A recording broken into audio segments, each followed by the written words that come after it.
Welcome to Catching Up with the Coalition. I'm here, Amber Bisa, Executive Director of the Northern Berkshire Community Coalition, with my co-host, Carissa. Hiya. Do you want to say what you do at the Coalition for those who don't know? Oh, I'm the Youth Support Associate. Awesome. So catching up with the Coalition is a lot this month. We've got a ton of stuff going on. In fact, because we're getting ready to actually wrap up our sort of year of programming, which for us runs July 1st to June. So it's a little off the program calendar, more like a school calendar. Yeah, very similar.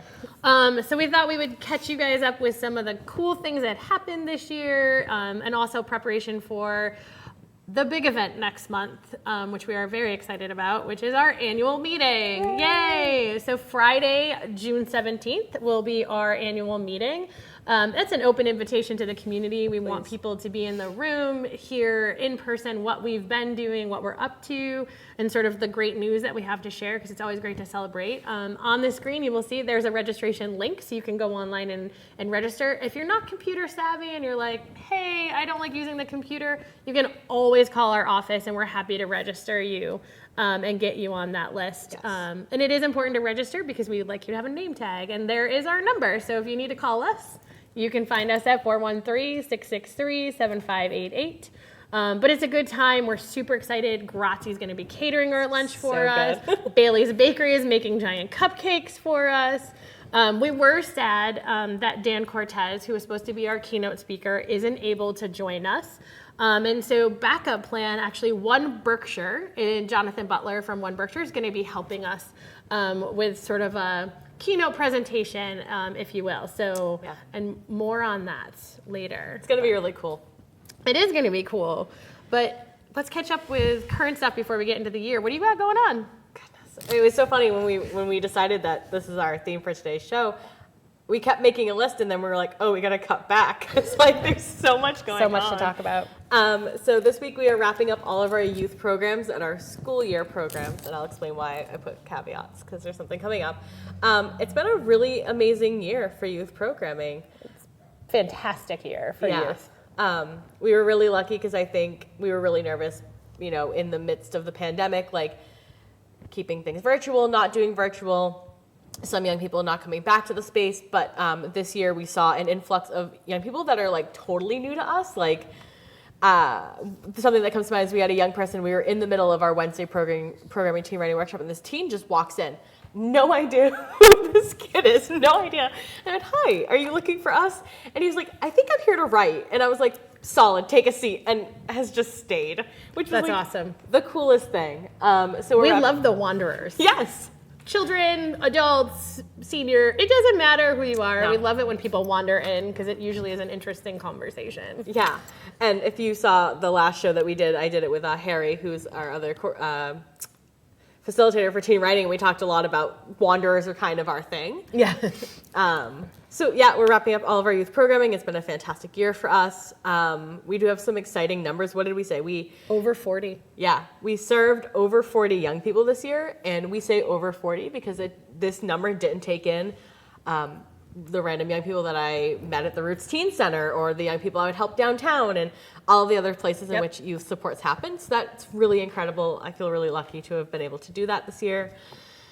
And our programs have grown. Yes. What traditionally for us was youth leadership program and teen writing workshop, in the last 2 years, we've added 2 more programs. So we have the youth empowerment program for middle schoolers, which is very similar to youth leadership. I won't use the acronyms. And then the youth health collaborative, which is a paid collaborative that youth have the opportunity to earn money throughout the year to be part of this sort of work. And it is an actual working group. So in that way, it's important. So we've grown. You guys are busy in that way too. So busy. And that busyness doesn't stop. So the school year programming ends this week. We take a month off technically, and then rejuvenate, collect all my thoughts. And then July 1st, we start off with a weekly Friday summer program that we're calling Summer Session. Yeah, that's exciting too. Some fun things. So people should really pay attention to our Facebook page. Yes. If you haven't liked our Facebook page, you definitely should, because there's going to be opportunities for youth. And you don't have to have technically ever been a part of our programming. Any youth can just say, hey, I want to join Summer Session, check us out, see what we're about, and then maybe want to join some of our programs during the year. So it's a great dip your toe in, hang out with us for a little bit. If you love it, come back. If you don't, that's okay. Exactly. 14 to 19, so high school range. But yeah, and if you have any questions about summer programming and what might be going on, you have the number to the coalition. Call and ask, because I'm happy to chat about it. Yeah. So some cool fun facts, and more of these will come at the annual meeting when we get our annual report out, but we thought we'd give some little like teasers.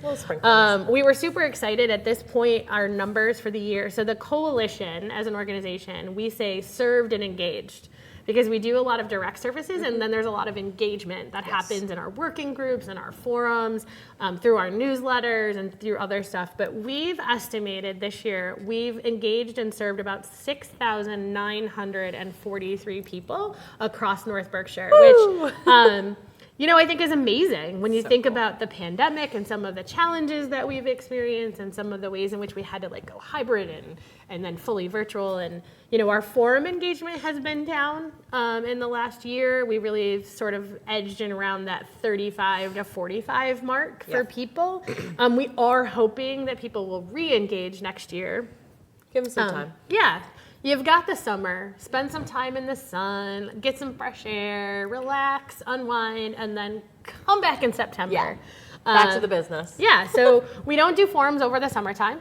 So our annual meeting will be the capstone for sort of our gatherings. And then in September, the second Friday, which is the 9th, we'll re-engage.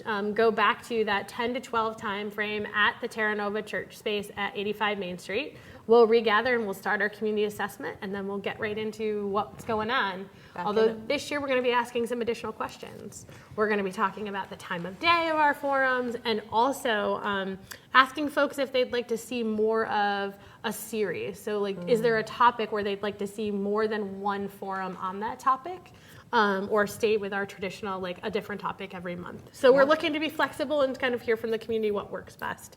That's exciting too. So we've got a lot of people engaged. We're looking to go over 7,000. We're going to try to aim for that mark next year and see if we can't hit it. So that's pretty exciting. What else do we got? You want to do another fun fact? Yeah, let's do another fun fact. You get to pick one. Fun fact. Let's do a food truck fun fact. So, you do that a lot. So for folks who don't know, one of the things that we get to do as part of, it's not necessarily part of our work at the coalition, but I think it's core to us as folks in the community and doing community service roles, is we have a little spreadsheet in the office where we can sign up to help out at the Western Mass Mobile Food Bank, which is the food truck that drives up and behind the Breen Center. The second Friday of every month. Third Friday. First and third? First and third. That's what I knew. First and third Fridays, yep. So we get to sign up and we get to help support and do some service that day, hang out for 2 hours, help do food, help get food in people's trucks, help load boxes, whatever. Whatever is needed, we're there to help for. So we thought it'd be fun to find out how many hours through all of us, at least at the coalition, how many hours as a collective coalition we've spent at the food truck. What did we say? 485 collective hours at food truck between all of the staff. It's when we found out, when we got that number, I was like, what? But it's a 2-hour truck, right? And there's a bunch of us who engage, so it makes sense. But I don't know. I wanted to have that fact in there because I thought it was really cool, because I think that's a part of our work that I think people don't get to know that we get to do. And, it's not our direct work. We are not part of the Western Mass Mobile Food Bank, but it feels important. I also think it's important for community to be like, oh, hey, I know who you are. Yeah. Well, we actually think that stuff is fun. So Yeah, I get to climb in giant pallet boxes and hand gourds to people, and it's some of the stuff that's left over that comes back to the office, random boxes of cucumbers or melons and pineapples one time. Yep. A lot of avocados one time. I don't think people love them as much as. I was a little disappointed. There was so much guacamole that could have been made. It's not my thing.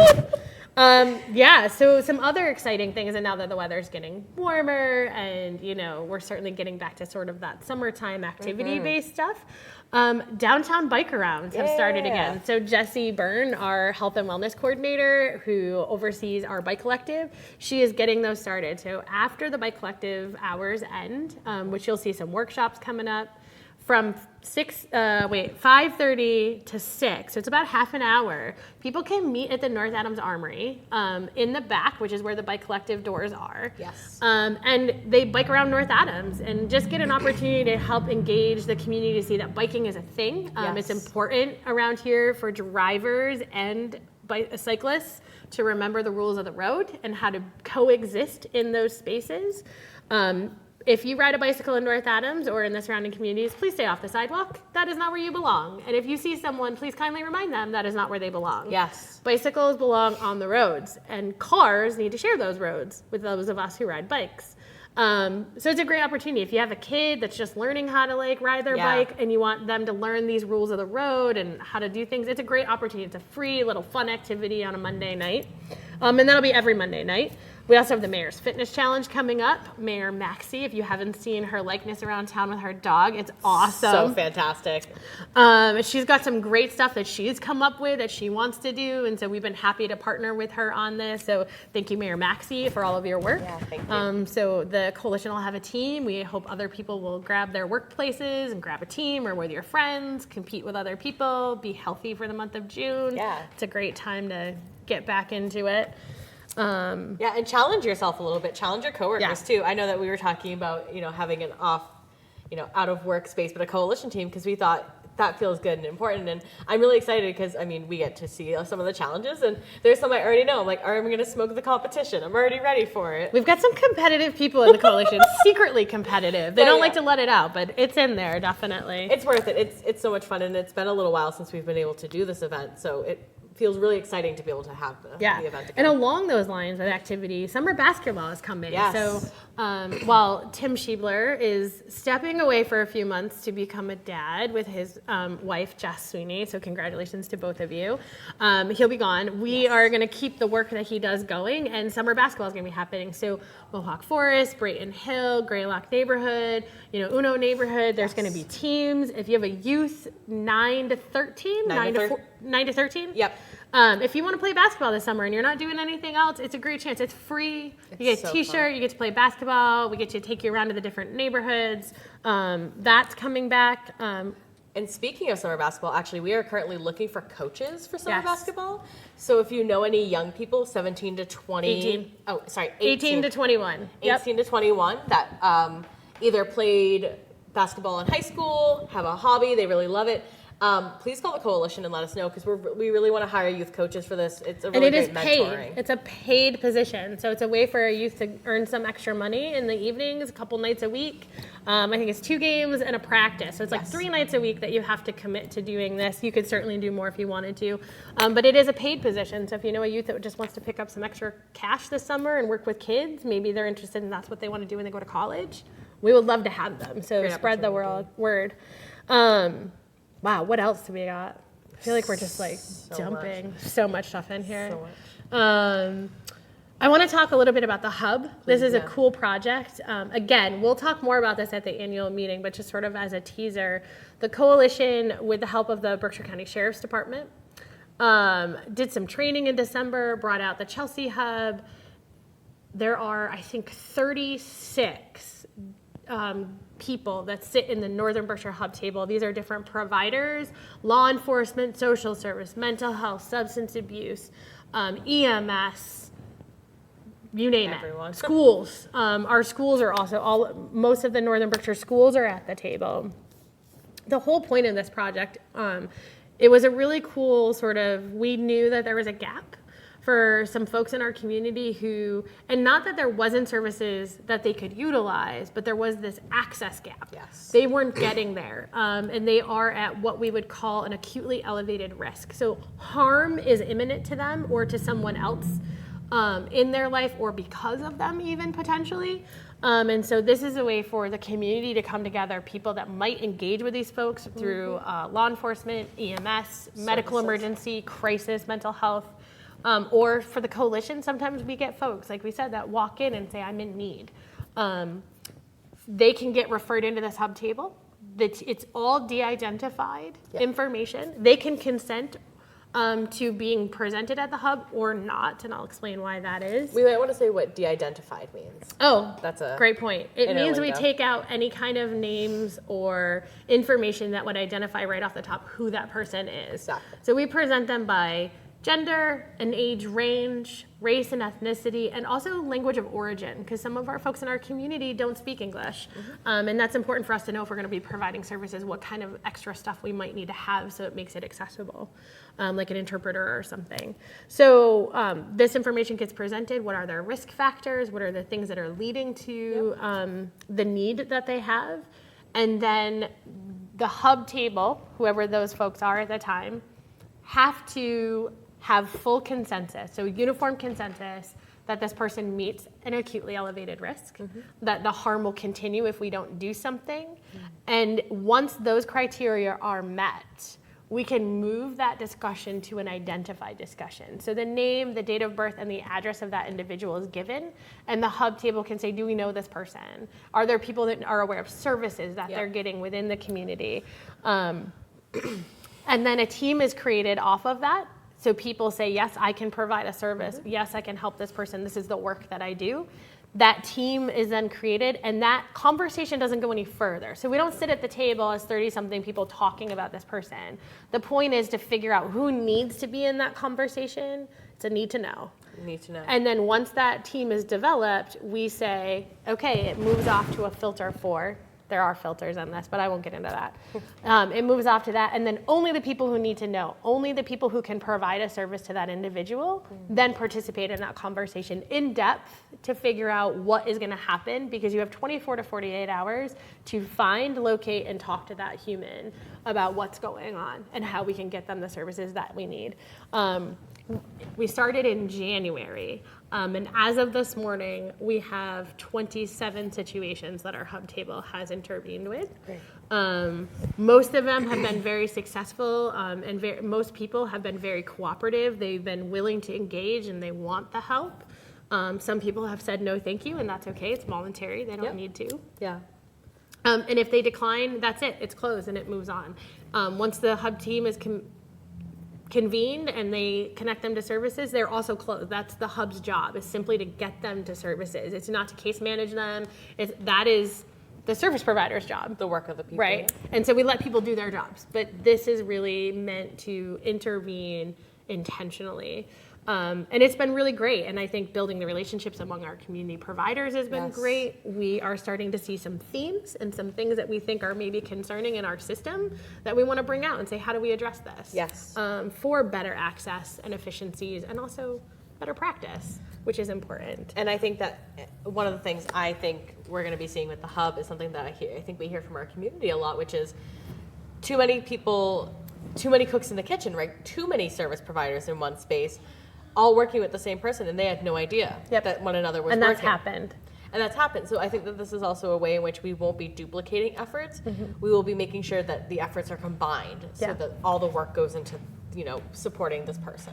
Uniquely, one of the other things we found along those same lines is that when someone gets presented, they may have services and a case manager, but because they were doing well, or because that person doesn't reach out for help, that service may not know that they're struggling. So when they get presented at the hub table, now that service provider goes, oh wait, they need, great, I will kick these things back into place because they had them once, they can have them, and it gives people that shared information, which just means they get more support. Which is so cool. Which is great.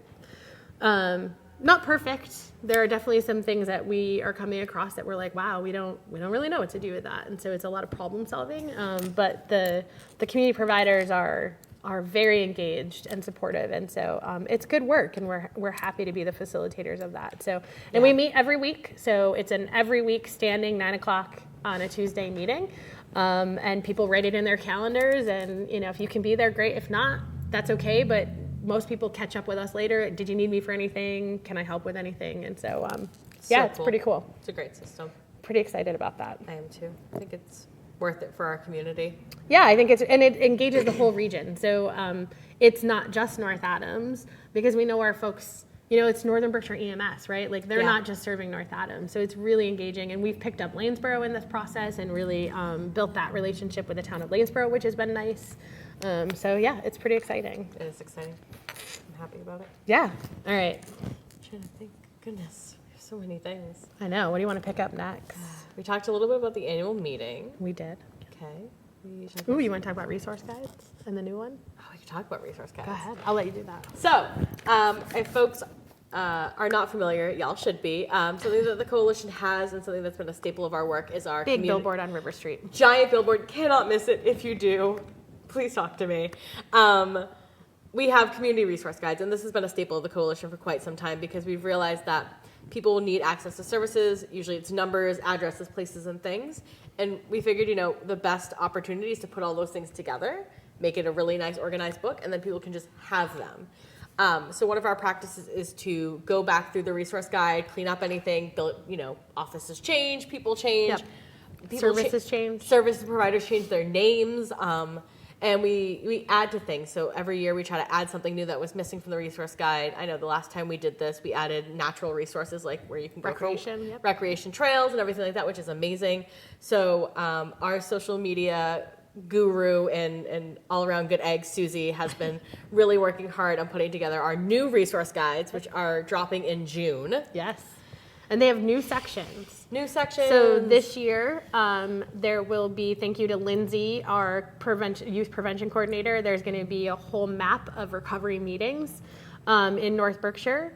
There is also going to be some information on vaccines through the lifespan. This is really important information we're learning is that we are an under-vaccinated community in that we have folks that are living longer and maybe not staying up on all of their vaccines, or there are new vaccines for youth and adults that people didn't know. And so there is a very short list with the caveat always of please ask your primary care provider what vaccines are best for you and for your family. But there's some basic information so people can stay up on those things. It's important preventative health. Very cool. And then also, lastly, there is now a special section for the LGBTQAI plus community with some very sort of highlighted, I think we have some clinicians who specialize in supporting those individuals and what else did we put in there? Some groups that exist in the community that are specific to that some meeting groups. Different groups of population. So that was something that came, community member brought to us and said, hey, there's nothing in here around this stuff, and provided that information to us, and we were happy to then add it to the book. So, and that's a great part too, is if you pick up our resource guides and you're like, hey, you're missing X, Y, Z, please let us know. The community input's one of the best parts of this whole project. So. And it's available in English and Spanish. So the English version will be dropping out to the community in June. The Spanish version will be coming out. Berkshire Immigrant Center, thank you, is going to be helping us with the translation of that once we have the completed draft. Yes. And then as soon as we can and they get that back to us, we'll have them printed and we'll have Spanish versions for people. Which will be, it's so cool to be able to have that, and I think one of the things that we want people to do is why we're telling you this is we would like you to come pick up resource guides. Yes, take or them. let us know, and we will bring them to you. So, this is a very exciting announcement. Drum roll.